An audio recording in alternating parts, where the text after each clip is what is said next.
Badua, Almeida Corpus, Efren Tombo, Ernesto Dolores Pani, Estrella Arguladora, Sonia Bacolor, Glory Anselda, Eric, Raul, Gerardo Roma, Romualdo de Guzman, Silvestre, Elaviana Tarciso, Flora Kian, Benvenido, Omasas, Raquel, Ellen Joy, Ireneo, Nicomedes, Maria Luz, Wilfredo, Jose Pelobelio, Fermina Lardin, Ernesto, Rosario Jornada, Eugenia Pascual, Kimberly Bundang, Corazon Torres, Dr. Joy Mato, Eliseo, Esther, Elenita, Maria Teresa, Maria Cecilia Labangta, Domingo Patropes, Dante Teresita, Lourdes Patropes, Ronnie Borlagdata, Glenda Villanueva, Ariel Sauren, Catarino Coloso, Marilyn Elpidio Coloso, Catalina Tolosa, Etilin Aniano, LMPG Quirino, Alfonso Carlino, Lani Patropes.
Magsitay na po tayong lahat.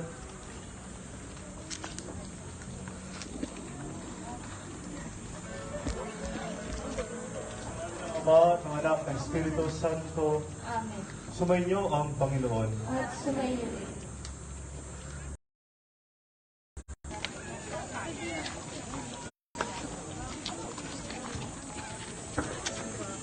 Wala ko lumapit, di ba? Wala ko lumapit sa inyo.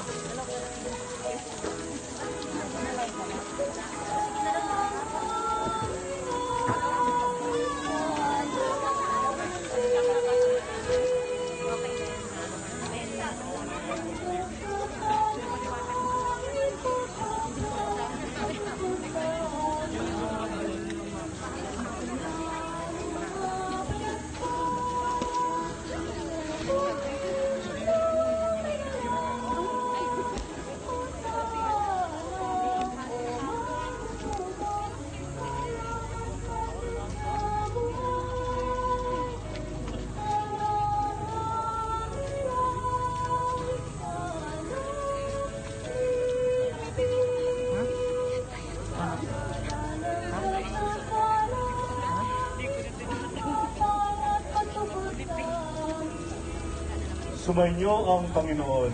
At sumayo. Ang mabuting balita ng Panginoon ayon kay San Lucas. Papuri sa iyo, Panginoon. Nagpauna si Jesus patungong Jerusalem nang malapit na siya sa Betfage at Betania sa bundok at kung tawagin bundok ng mga Olibo. Pinauna niya ang dalawang alagad. Sinabi niya sa kanila, pumunta kayo sa susunod na nayon. Sa pagpasok doon, matatagpuan ninyo isang bisirong astrong nakatali. Hindi pa ito nasasakyan ni Luman. Kalagin ninyo at dalhin dito. Kapag may nagtanong kung bakit nyo inalag, sabihin ninyo kailangan ng Panginoon. Kaya lumakad ang mga inutusan at natagpuan nga nila ang astro. Ayon sa sinabi sa kanila ni Jesus, samantalang kinakalag nila ito, tinanong sila ng mga may-ari. Bakit yung kinakalag iyan? Kailangan ito ng Panginoon tugon nila. Gunulan niya kay Jesus na paglalakbayan sa kanyang daraanan na may nilalatag ng mga tao ang kanilang mga balabal. Nang malapit na siya, palusong sa bibis ng bundok ng mga Olibo, nagsigawan sa galak ang buong pangkat ng mga alagad at malakas na nagpuri sa Diyos. Dahil sa mga kabulagang nasaksihan nila, ang wika nila, purihin ang hari na bumarating sa ngalan ng Panginoon, kapayapaan sa langit, purihin ang Diyos. Sinabi sa kanilang ilang pariseo kasama at ng karamihan, Guro, sawayin mo ang iyong mga alagad. Sumagot siya, sinasabi ko sa inyo, kapag tumahimik sila, ang mga bato na ang sisigaw. Ang mabuting balita ng Panginoon. Pinupuri ka namin, Panginoong Jesucristo. Mga minamahal na kapatid, tularan natin ang mga taong nagbunyi kay Jesus. Halinang magprosesyon sa kanyang karangalan, taglay ang kapayapaan. Halin na pa tayong pumasok sa simbahan.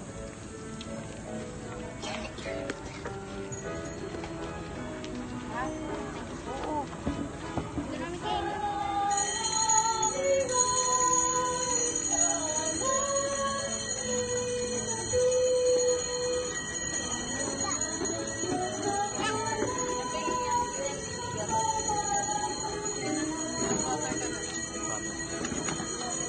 Ginawa mong halimbawang dapat tularan ng tagapagligtas.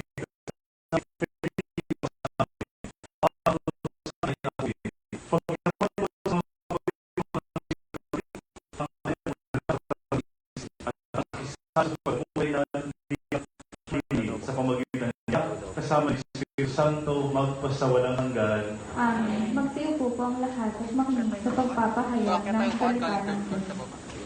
Sa unang pagbasa, pinanghahayag ni Propeta Isaías ang ganap na pagtitiwala at katapatan ng lingkod sa Panginoong Diyos sa gitna ng mga pag-uusig at paghihirap. Sinasagisag ng lingkod na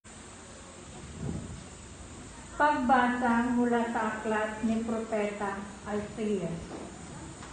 Ang makapangyarihang Panginoon ang nagturo sa akin ng sasabihin ko para tulungan ang mahihina. Tuwing umagay, kanyang binubuksan ang aking pandinig. Nananabik akong malaman kung ano ang ituturo niya sa akin. Binigyan niya ako ng pangunawa. Hindi ako naghimagsik ni tumalikod sa kanya. Hindi ako tumutol nang bubugin nila ako. Hindi ako umibo nang ako'y kanilang insuotuhin. Pinabayaan ko silang bunutin ang buhok balbal. Gayon din nang lorohan nila ako sa mukha.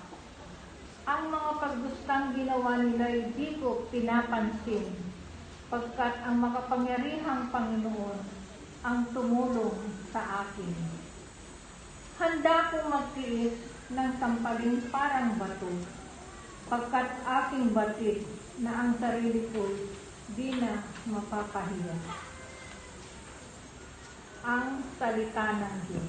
salamat sa Diyos.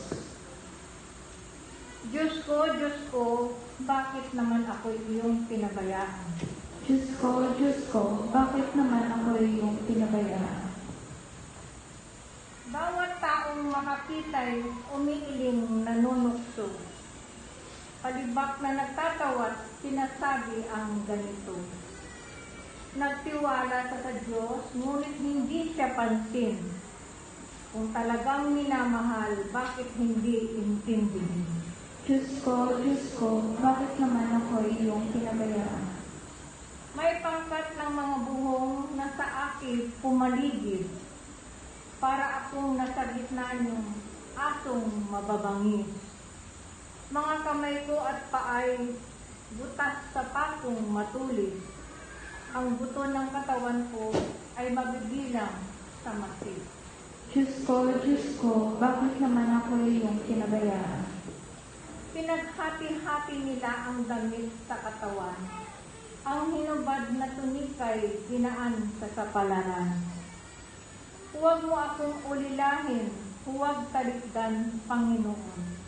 O aking tagapagligtas, bilisan mo ang pagtulong. Diyos ko, bakit naman ako iyong pinabayaan? Ang lahat ng ginawa mo ihahayag ko sa lahat. Sa gitna ng kapulungay, pupurihin kitang ganap. Purihin ang Panginoon ng lahat ng kanyang lingkod. Siya'y inyong dakilain, kayong angkan ni Jacob. Ikaw bayan ng Israel ay sumamba at maglingkod. Diyos ko, bakit naman ako iyong pinabayaan? Sa ikalawang pagbasa, nagpakababa si Jesus bilang tao at tinanggap ang kamatayan sa krus. Ngunit tinanghal din naman siyang Panginoon ng langit at lupa dahil sa kanyang muling pagkabuhay. Pagbasa mula sa sulat ni Apostol San Pablo sa mga taga-Filipo. Si Kristo Jesus, bagamat siya'y Diyos, ay hindi nagpilit na manatiling kapantay ng Diyos. Bagkus, hinubad niya ang lahat ng katangian ng pagka-Diyos, nagkatawang tao, at namuhay na isang alipin. Nang maging tao siya ay nagpakababa, at naging masunurin hanggang kamatayan. Oo, hanggang kamatayan sa krus. Kaya naman, siya ay inampok ng Diyos at binigyan ng pangalan higit sa lahat ng pangalan. Ano pat, ang lahat ng nilalang na nasa langit, nasa lupa, at nasa ilalim ng lupa, ay maniniluhod at sasamba sa Kanya. At ipapahayag ng lahat na si Jesucristo ang Panginoon sa ikararangal ng Diyos Ama. Ang salita ng Diyos. Salamat sa Diyos. Magsitayo po tayo lahat.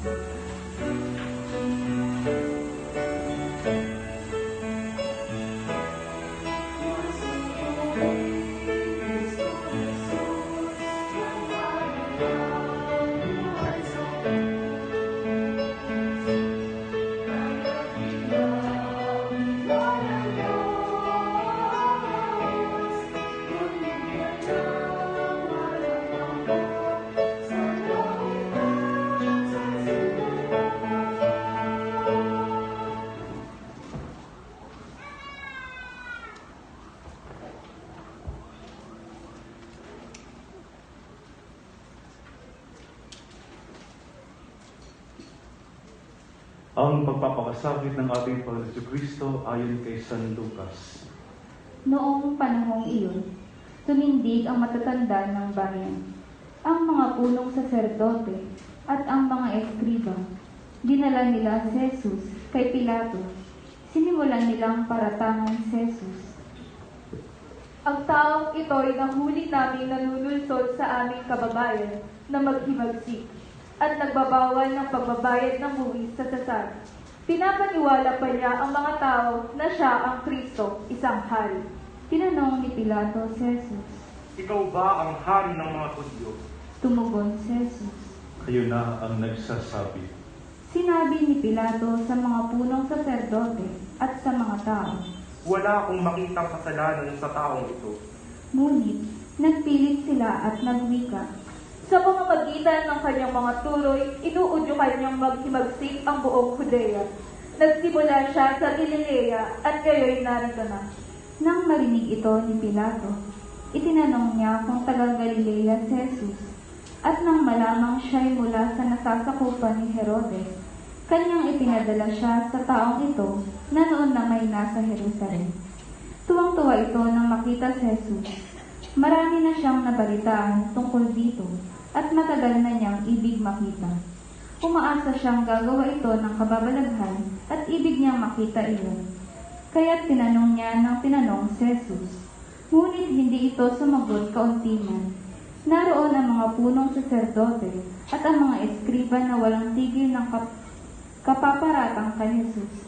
Hinamak siya at tinuyan ni Herodes, pati ng kanyang mga kawal. Sinuotan siya ng maringal na damit at ipinabalik kay Pilato. Nang araw ding iyon, naging magkaibigan sina Herodes at Pilato na dating magkagalit. Ipinatawag ni Pilato ang mga punong saserdote, ang mga pinuno ng bayan at ang mga tao, at sinabi sa kanila, Isinakdal niyo sa akin ng taong ito sa kasalanang panunulsol sa mga tao. Ngayon, siniyasat ko siya sa harapan ninyo at napatunayan kong walang katotohanan ng mga paratang ninyo sa kanya. Gayon din si Herodes, kaya si Jesus ay pinabalik niya sa akin. Hindi siya dapat hatulan ng kamatayan, wala siyang kasalanan, kaya ipahagupit ko lamang siya sa kapalalayaan. tuwing Pasko, kinakailangang magpalayad si Pilato ng isang bilanggo para sa kanila. Subalit sabay-sabay na sumigaw ang madla. Patayin ang taong iyan, palayain si Barabas. Nabilanggo si Barabas dahil sa paghihimagsik na nangyari sa lungsod at dahil sa pagpatay. Minsan pang nagsalita sa kanila si Pilato sa pagnanais na mapalaya si Jesus, ngunit sumigaw ang mga tao. Ipako sa krus! Ipako sa krus! Ikatlong ulit na sinabi sa kanila ni Pilato. Bakit? Anong ginawa niyang masama? Wala akong makitang dahilan upang siya ipapatay.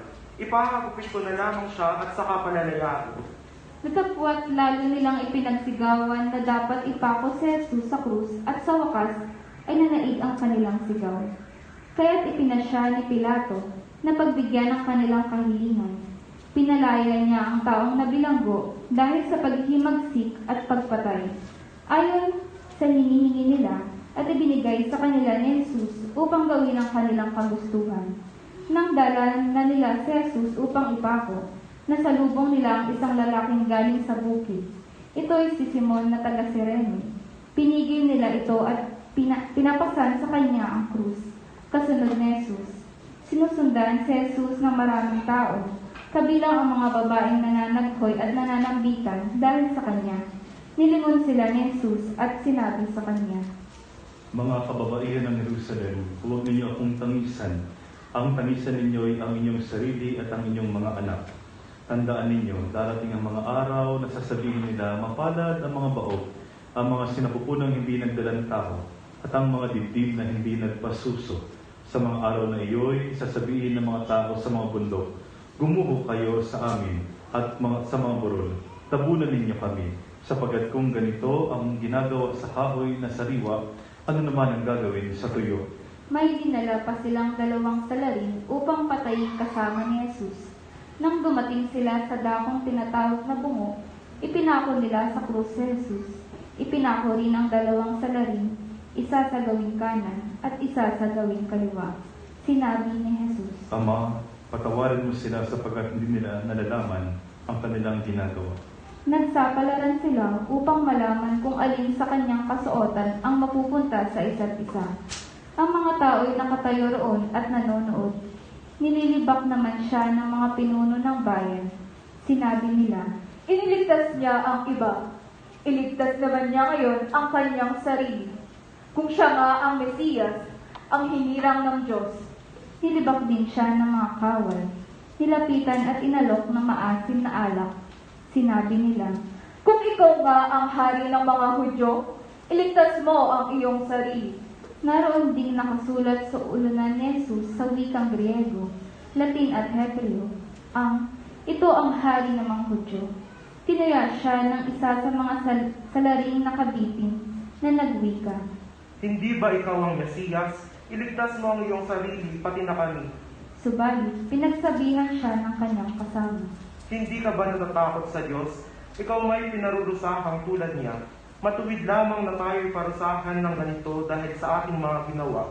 Ngunit ang taong ito'y walang ginawang masama. At sinabi niya kay Jesus. Jesus, alalahanin mo ako kapag naghahari ka na. Sumagot si Jesus. Sinasabi ko sa iyo, ngayon din, isasama kita sa paraiso. Nang mag-12 ng tanghali, nagdilim sa buong lupain hanggang sa 3 ng hapon. Nawalan ng liwanag ang araw, at ang tabing ng templo'y napunit sa gitna. Sumigaw ng malakas si Jesus. Ama, sa kamay mo'y pinagtatagubilin ko ang aking espiritu. At pagkasabi nito, nalagot ang kanyang hininga. Magsiluhod po tayo.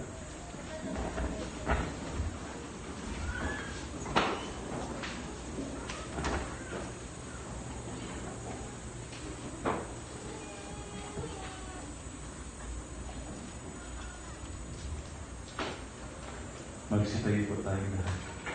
Nang makita ng kapitan ang nangyari, nagpuri siya sa Diyos at sinabi, Tunay ngang matuwid ang taong ito. ang nangyaring ito'y nakita ng lahat ng taong nagkakatipon at nagmamasid. At umuwi silang dinadagukan ang kanilang dibdib. Nakatayo naman sa di kalayuan ang mga kaibigan ni Jesus, pati ang mga babaeng sumunod sa kanya mula sa Galilea, at nakita rin nila ang mga bagay na ito. Ang mabuting balita ng Panginoon. Pinupuri ka namin, Panginoon Jesucristo. Magsipo tayo sa madali. Magandang umaga po sa inyong lahat.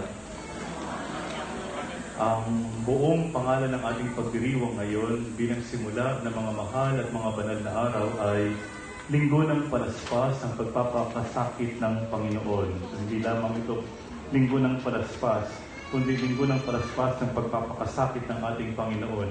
Na kung titignan ninyo ang ating ebanghelyo mula sa pagpasok sa Jerusalem hanggang sa siya ay mabayubay at mamatay sa krus. Maraming tayong tanong sa mga bagay-bagay. Father, ang haba naman ngayon ng ebanghelyo. Totoo yun. Actually, ito ang halos na preserve ng simbahan. Sa mga susunod na araw, medyo mas mahaba pa ang mga misa, lalo na sa Biyernes Santo. lalo na sa Sabado de Gloria. Pero ito talaga ang halos misa natin nung unang panahon. Yung ang isang araw, pag minsan nagrereklamo, isang oras lang pag misa, pag minsan nagrereklamo na tayo. Paano pa kaya pag umabot ng 3 oras, no? O sa Sabado de Gloria yun, medyo mahaba-haba yun. Pero yun naman talaga ang ating tradisyon sa simbahan. Salamat sa mga mahal na Holy Week, mahal at mga banal na araw, medyo na-preserve natin iyon. Para ma-feel ninyo kung ano ang misa natin nung unang panahon, ganito yun. Actually, pati panalangin ng bayan, pagkahaba-haba sa Biyernes Santo. Actually, pati reading, halos 7 pagbasa. Ngayon nga, pag linggo, 2 na lang.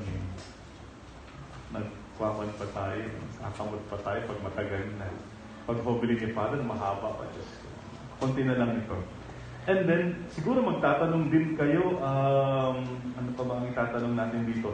Yung Salmo, ang sabi ng Salmo, Diyos ko, bakit naman ako'y iyong pinabayaan? Parang very negative, no? Pero, sa palagay ko, masasabi ito kapag medyo mabait yung tao. Pag masama ang ugali ng tao, alam niya na kung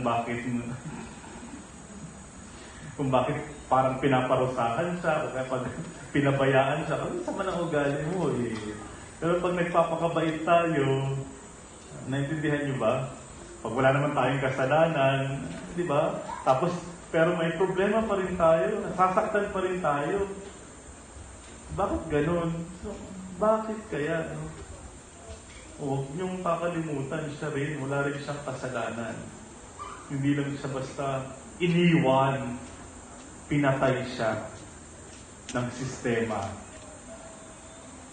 O ito pang magandang tanong. Nagsabwatan si Herodes at si Pilato. Alam niyo yun? Nag-unity sila. Hindi ba? So hindi yun bago. Kahit yung mga masasamang ugali sa Biblia, nagsasama-sama rin para ipapatay ang inosenteng taong katulad ni Jesus. It is true. Totoo yun. Yun ang nakakalungkot pag minsan. Sana makita natin yung katotohanan na ang minsan masakit na yung nagkakaproblema tayo. Pero pag pinagsasabwatan tayo ng mga demonyo, saka ng mga masamang tao, mas masakit lalo yun. Lalo na kapag minsan kamag-anak mo pa, kumahal mo sa buhay, di ba?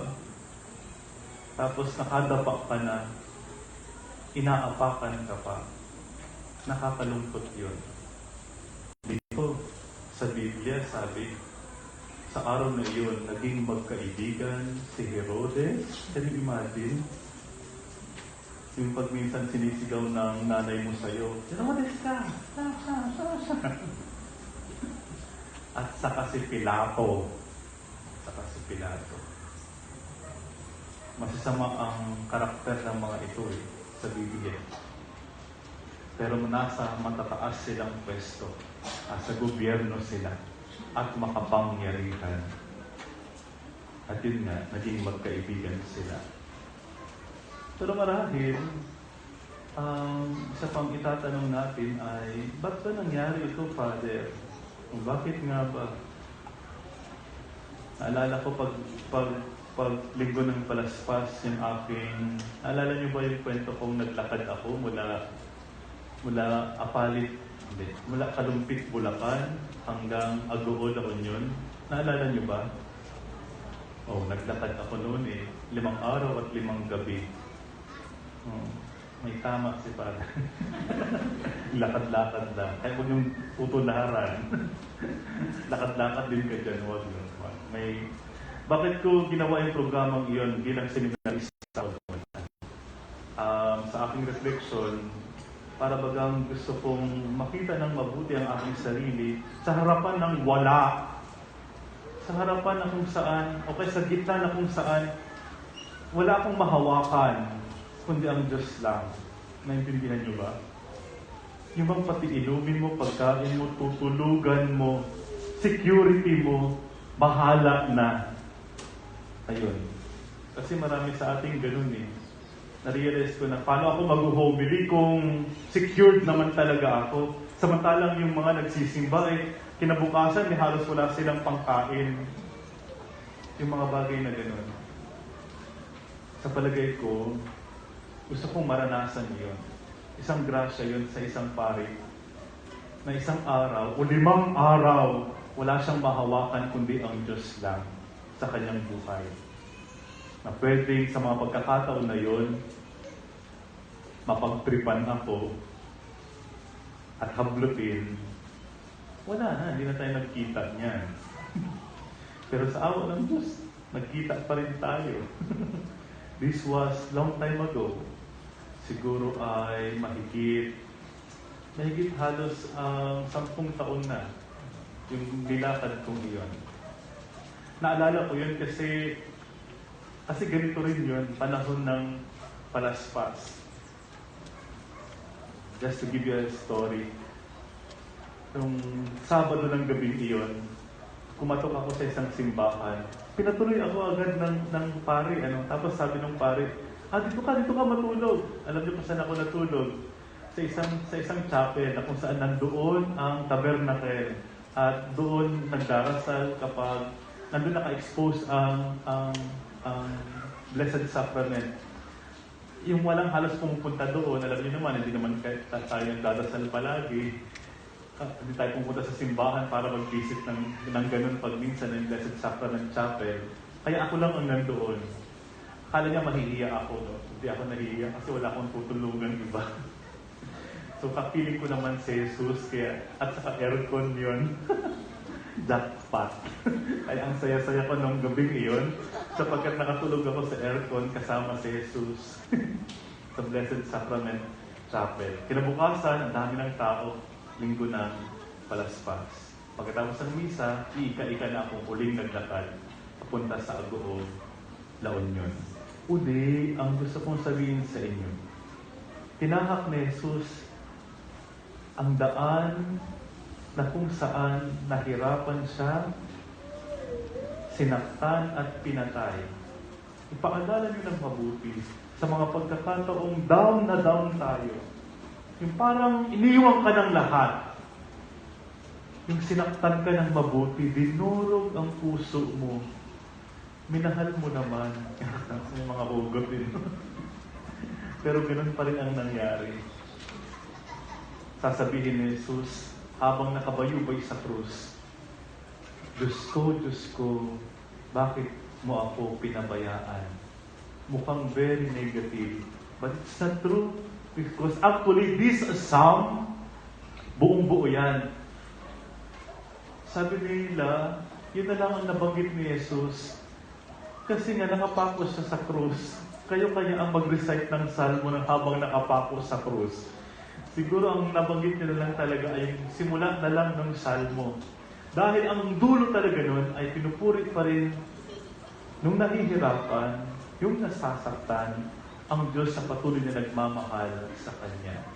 So hindi totoong yun lamang ang praise. Yun lang, hanggang dun lang tayo. Sinisisi natin ang Diyos sa pinabayaan tayo. Hindi. Sa bandang dulo makikita natin na sinamahan tayo ng Diyos. Bakit? Kasi hanggang kamatayan, naranasan ni Jesus. Sa awa ng Diyos, buhay pa tayo. At kahit na hirap tayo, alam ng Diyos ang pakiramdam na yan. At sana ang krus na iyan, ang pagpapakasakit ni Jesus, ang siyang magbigay sa atin ng maraming pag-asa upang bumangon at magpatuloy pa. Kalimutan niyo ng lahat. Pero lagi niyong alalahanin, lagi tayong minamahal ng Diyos. Hindi niya tayo kakalimutan. Hindi niya tayo pababayaan. Amen. Sumasampalataya ako sa Diyos sa mga makapangyarihan sa lahat na may gawa ng langit at lupa. Sumasampalataya ako kay Jesucristo, isang anak ng Diyos. Panginoon natin lahat, nagkatawang tao siya lang ng Espiritu Santo. Pinanganak ng Santa Maria Virgen, pinagpakasakit ni Poncio Pilato, pinako sa krus sa matay inilibing. Nanawag sa kadarungan ng mga yumao, nang may 3 araw na buhay na maguli, umakyat sa langit, naluklok sa kanla ng Diyos sa mga makapangyarihan sa lahat. Doon magmumulang parito, hukom sa nangabubuhay at nangamatay na tao. Sumasampalataya naman ako sa Diyos Espiritu Santo, sa banal na simbahang katolika, sa kasama ng mga banal, sa kapatawaran ng mga kasalanan, sa pagkabuhay na maguli ng namatay na tao, at sa buhay na walang hanggan. Amen. Tumalangin tayo sa Diyos sa punong-puno ng awa at pagkalinga sa bawat panalangin ng ating itutugon. Sa pamamagitan ng pagpapakasakit ni Kristo, Ama, dinggin mo kami. Sa pamamagitan ng pagpapakasakit ni Kristo, Ama, dinggin mo kami. Maging buhay na saksi nawa ang simbahan ng Kristong nakapako sa krus, sa gitna ng kahirapan, sakit, pagdurusa at pagkamuhi. Manalangin tayo.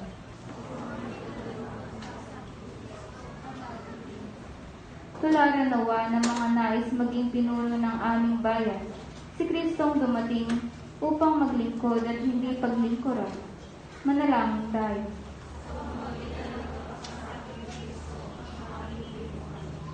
Matupad nawa ng programang Alay Kapwa ang kanilang mga naisin na tulungan ang mga nangangailangan.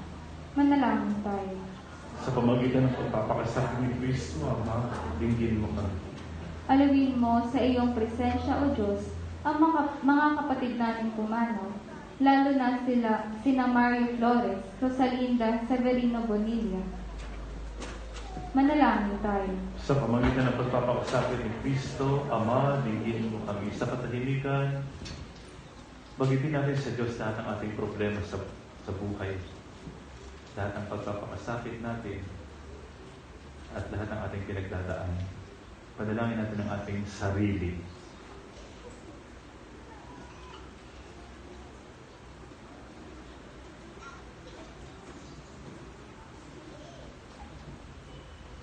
Ama, dinggin mo ang panalangin ng iyong bayan.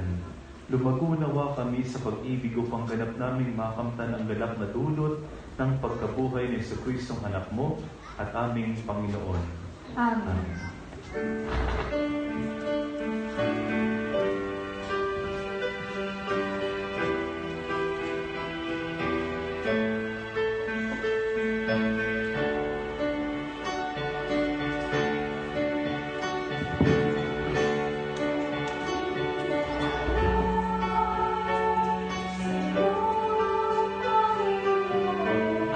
Magsiupo po ang lahat.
Manalangin kayo mga kapatid upang paghain natin ay kalugdan ng Diyos amang makapangyarihan. Tanggapin nawa ng Panginoon itong paghahain sa iyong mga kamay sa kapurihan niya at parangalan sa ating papakinabangan at sa buong sambayanan niya. Ama naming lumikha, pakundangan sa pagpapakasakit ng iyong bugtong na anak, sumaamin nawa ang iyong pagpapaundak, na di makakamit ng tanang aming pagganap, kundi na paghahain minsan lamang para sa lahat, na mula sa iyo'y pinakikinabangan namin at tinatanggap. Sa pamagitan ng Kristo kasama ng Espiritu Santo, magpasawalang hanggan. Amen. Sumayin niyo ang Panginoon, At sumayin at sa Diyos sa iyong puso at diwa. tinaas na namin sa Panginoon. Pasalamatan natin ang Panginoong ating Diyos. Marapat na siya'y pasalamatan. Ama naming makapangyarihan, tunay ang marapat na ikaw ang aming pasalamatan sa pamagitan ng Kristo na aming Panginoon. Wala siyang kasalanan, ngunit inaring salarin sa pagmamalasakit niyang kami palayain. Sa kamatayan niyang kinasuungan namin, kaya't namatay siya upang kami buhayin. Kaya kaysa na mga anghel nagsisawag ng papuri sa iyo, na walang upay sa kalangitan, kami nagbubunyi sa iyong kadakilaan.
Ama naming banal, ikaw ang bukalang ka ng kabanalan, kahit sa pamagitan ng Espiritu, may banal ang mga kaloob na ito, upang para sa aming maging katawan at dugo ng aming Panginoong Jesucristo.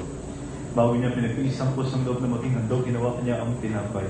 Pinasalamatan kanya, pinaghati-hati niya yun, inabot sa kanyang malagad at sinabi, tanggapin niyong lahat ito at kanin, ito ang aking katawan na ihahandog para sa inyo.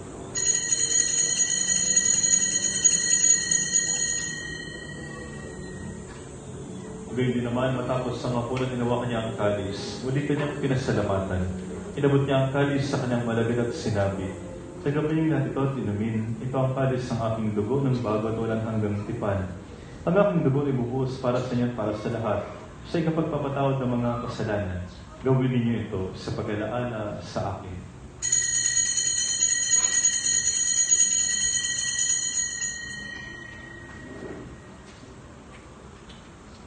Ipagbunyi natin ang misteryo ng pananampalataya.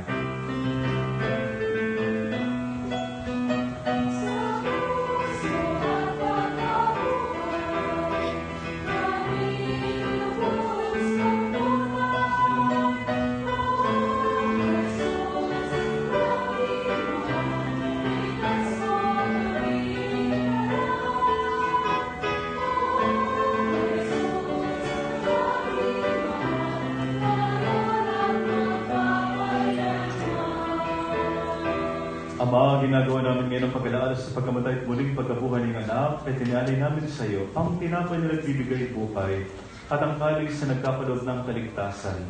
Kami nagpapasalamat dahil kami yung minarapat na tumayo sa harap mo para maglingkod sa iyo.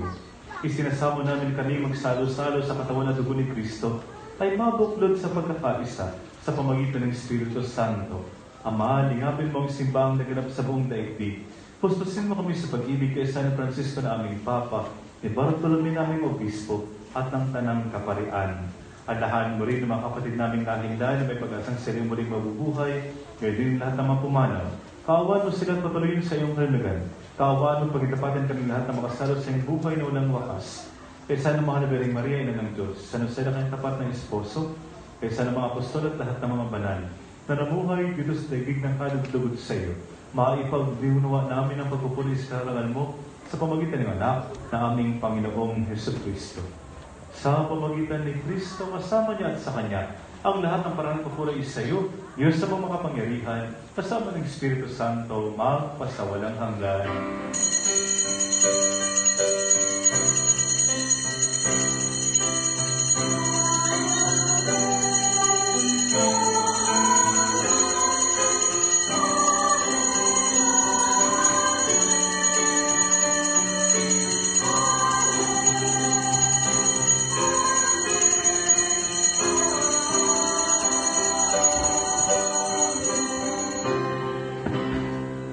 Bilang magkakapatid, sa Diyos naman natin nasa langit, tumawag tayo sa Kanya.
Hinihiling namin kami dyan sa lahat ng masama, pagkalaban ng kapayapaan araw-araw, ligtas sa kasalanan, at ilayo sa lahat ng kapahamakan. Samantalang aming pinananalikan ang dakilang araw ng pagpapahayag ng tagapagligtas naming si Jesu Cristo.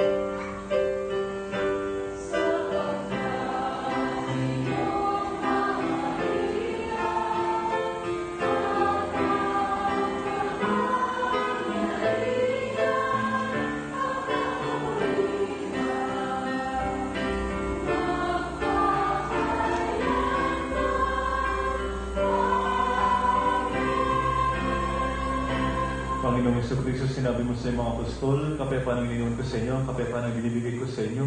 Kung may mga pananampalataya, tuwag ang aming mga pagkakasala. Pagkalooban mo kami ng kapayapaan at pagkakayos sa iyo kalooban kasama ng Espiritu Santo, magpasawalang hanggan. Amen. Ang kapayapaan ng Panginoon, ilaging sumainyo. At sumayin. Magbigayan kayo ng kapayapaan sa isa't isa. Isuwi.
Narito sa Jesus ang kordero ng Diyos na naghalis sa mga kasalanan ng sanlibutan, mapalad tayo inanyahan sa kanyang banal na piging. Panginoon, hindi ako karapat-dapat na magpatuloy sa iyo, ngunit sa isang salita mo lamang may gagaling ako.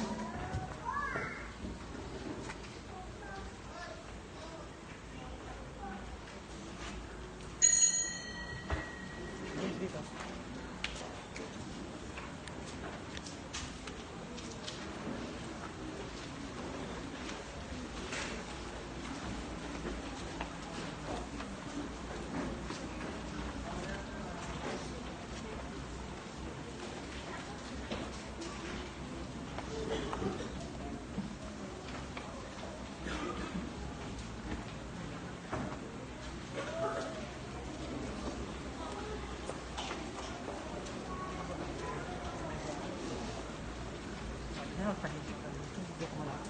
Ano ko pa ba ito?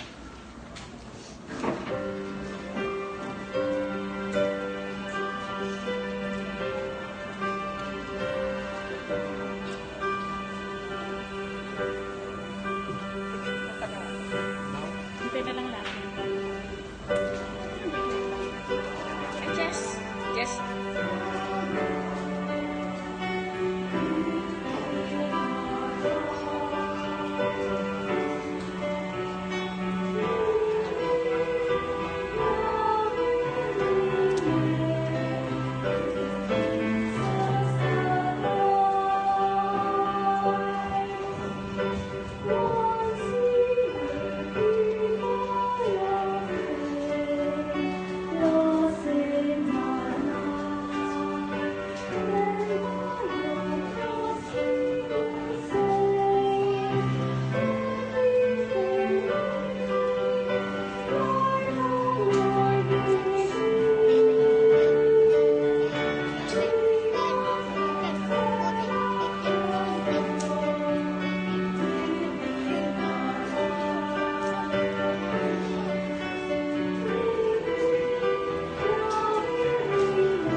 Magsitayo po tayo lahat. Manalangin tayo.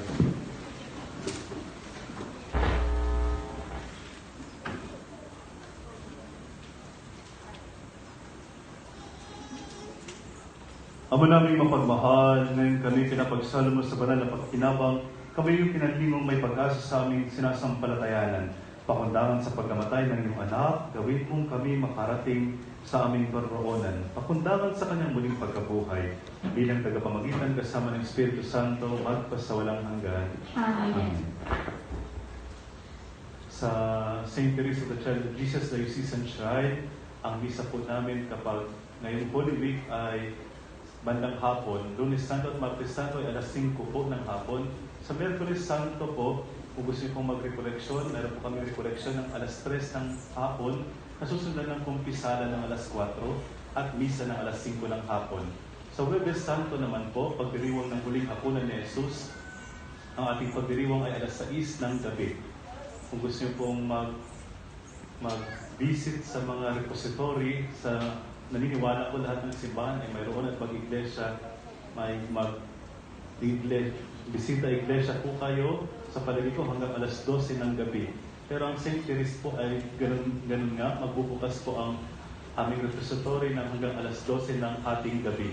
At bukas din po ang aming Apofis Cafe, baka gusto niyo pong magkape, hanggang alas 12 pa rin ng ating gabi.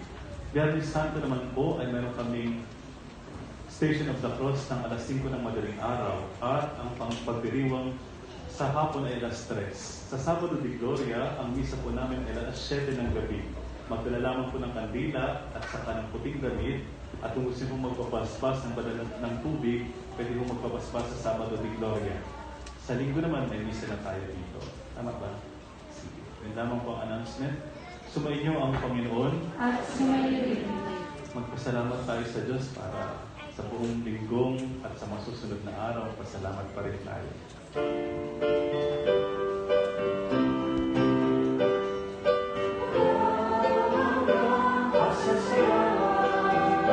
Ang sayo ay sasabihin, ang isang dating aming buhay, pasalamat sa'yo. Wala hanggang pasasalamat, ang sayo'y aming sasabihin.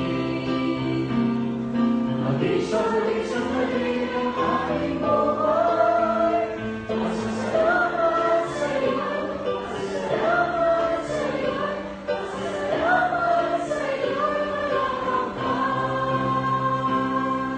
Muli po sa linggo, magdala kayo ng kandila at damit ng kulay puti para sa ating banal na misa. Sa linggo po iyan. O sa Sabado pag magsisimba kayo sa amin. Sumayin niyo ang Panginoon. At sumayin. At pagpalaan kayo ng makapangyarihan Diyos ng Ama at ng Anak at ng Espiritu Santo. Amen. Tapos ng ating banal na misa, humanap ng taglay, kapayapaan at pag-ibig ni Kristo. Salamat sa Diyos.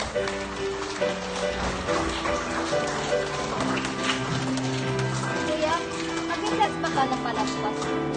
Sa labas na pa po siguro kung iikot na po sa bata. Yung pong mga palaspas na binabasbasan, maaari pong lumapit para sa pagpapaspas. Ito pala